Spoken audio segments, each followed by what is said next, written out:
Main Street is also the home of the Walt Disney Story, a stirring, free attraction offering rare film footage showing the art of animation, priceless memorabilia, nostalgic photographs and awards, skillfully displayed in a fitting tribute to the life and accomplishment of Walt Disney. This attraction is climaxed by Walt Disney's greatest audio animatronic achievement, Great Moments with Mr. Lincoln, which highlights numerous speeches of the great emancipator.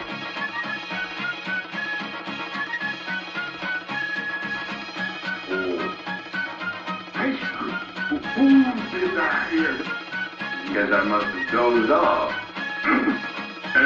All right, class. Before you go in to see the main show, I want you all to know the important part that we animals have played in the Walt Disney Story. You see, many of Walt's most popular stars weren't people types at all. Oh, no, sir, they were animals. And thousands of genuine live animals were the real stars of the true life adventure. They brought the story of all nature and her creatures to people everywhere and gave them a greater appreciation and love for the wonders of our natural world. And now, class, we have a special treat. We're going to see some of the real highlights of those true life films. Okay, boys, roll it. Welcome to the Walt Disney Story, featuring great moments with Mr. Lincoln. Since we have a few minutes before entering the theater, I'd like to share with you the exhibit just behind me. These side-by-side offices you see are recreated exactly as those Walt used during his 26 years at Disney Studios in Burbank, California. Everything in these offices is authentic and original, from the furnishings and decor to his various citations and awards. The office to your right is known as the working office, where he would meet with various members of his creative staff to discuss current and future Disney projects. And he would also conduct business affairs here with his brother and business partner Roy. Now look over behind the desk in the pigeonhole cabinet.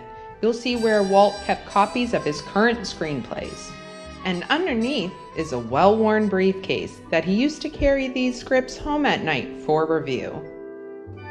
There are 2 model airplanes here in his office. These are exact replicas of Walt's corporate jets.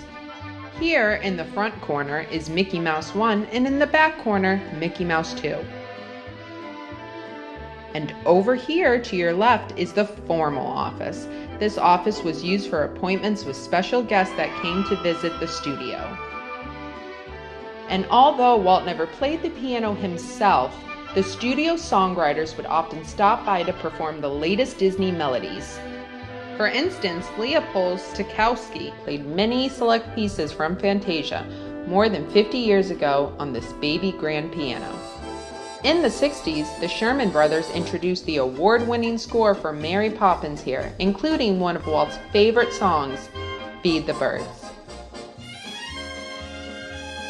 Now over there on the back wall, you can see portraits of Walt's 2 daughters.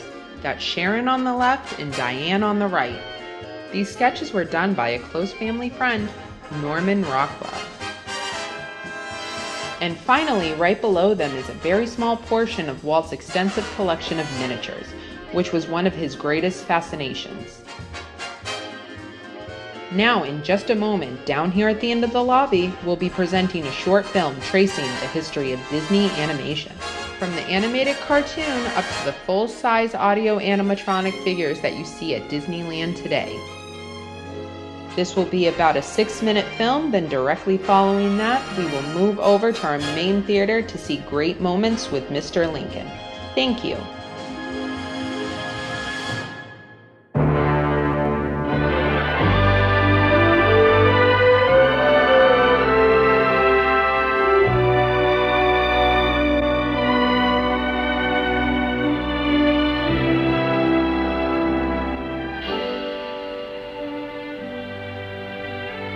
It was a big day, the day I got on that California Limited and came to Hollywood. Now, my brother Roy was already in Los Angeles. Both of us were unemployed. We solved the problem by going into business for ourselves. We established the first animated cartoon studio in Hollywood. Several years of producing one series after another on shoestring budgets followed. Mickey Mouse came into our life.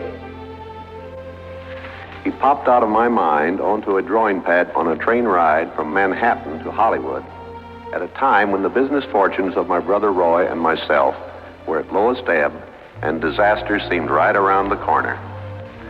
Mickey's first actual screen appearance was at the Old Colony Theater in New York in Steamboat Willie.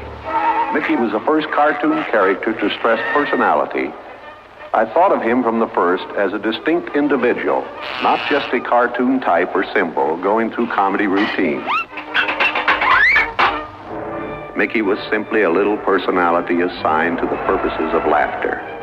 Saw the handwriting on the wall early, because the short subject was just a filler on any program. I just felt I just had to diversify my business.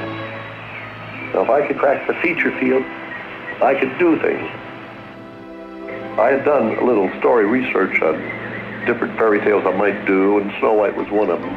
With the profits of Snow White, I built a studio. The studio ended up costing us around $3 million. By 1940-something, we owed the bank $4.5 million. But I had all these pictures in work. Pinocchio, Bambi, Fantasia. So then I started out, and the first one I think I did there was Cinderella. Then the next one on the schedule was Alice, but I had another one coming right behind it. I had Peter Pan. Cinderella hit, made a lot of money.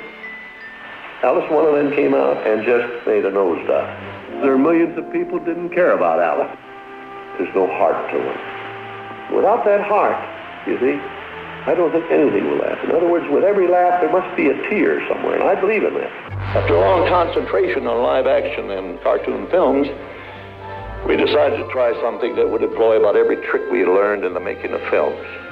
We would combine cartoon, live action, in an enormous fantasy, Mary Poppins. And what a far cry that was from Snow White. Television was the start of Disneyland. The idea for a Disneyland lay dormant all those years. It came along when I was taking my kids around to these kiddie parks, and I'd take them around. We used to go out on every Saturday and Sunday. We went everywhere, zoos and parks, little parks for them and things. And while they were on the merry-go-round riding 40 times or something, you know, I'd be sitting there trying to figure what you could do. And when I built the studio, I thought, well, gee, we ought to have really a three-dimensional thing that people could actually come and visit. So every time I get thinking of television, I would think of this park. And I knew that if I did anything like the park, I had to have some kind of a medium like television to let the people know about it. Park means a lot to me in that something that will never be finished, something that I can keep developing and adding to. Not only can I add things, but even the trees will keep growing. The thing will get more beautiful every year. Now, I want to share with you some of our ideas, some of the philosophy for Disney World. I've always said there will never be another Disneyland, and I think it's going to work out that way, so that there is a distinction between Disneyland in California and whatever Disney does in Florida. Here in Florida, we have something special we never enjoyed at Disneyland, the blessing of size. There's enough land to hold all the ideas and plans we can possibly imagine. It will be a community of tomorrow that will never be completed. But the most exciting and by far the most important part of our Florida project, in fact, the heart of everything we'll be doing in Disney World, will be our experimental prototype city of tomorrow.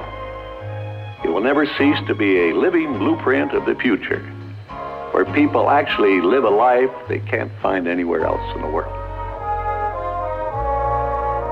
You know, I was stumped one day when a little boy asked, "Do you draw Mickey Mouse?" And I had to admit I do not draw anymore. Well, then you think of all the jokes and ideas. No, I said, I don't do that. Finally, he looked at me and said, Mr. Disney, just what do you do? Well, I said, sometimes I think of myself as a little bee. I go from one area of the studio to another and gather pollen and sort of stimulate everybody. I guess that's the job I do. Well, after 40-some-odd years in the business, my greatest reward, I think, is that I've been able to build this wonderful organization. Also to have the public appreciate and accept what I've done all these years. That is a great reward. But all individuals are different. Some of us just wouldn't be satisfied with just carrying out a routine job and being happy. Yet I envy those people. I had a brother who I really envied because he was a mailman. But he was the one that had all the fun. He had himself a trailer, and he used to go off and go fishing, and he didn't worry about payrolls and stories and picture grosses or anything. And he was the happy one. I always said, he's the smart Disney.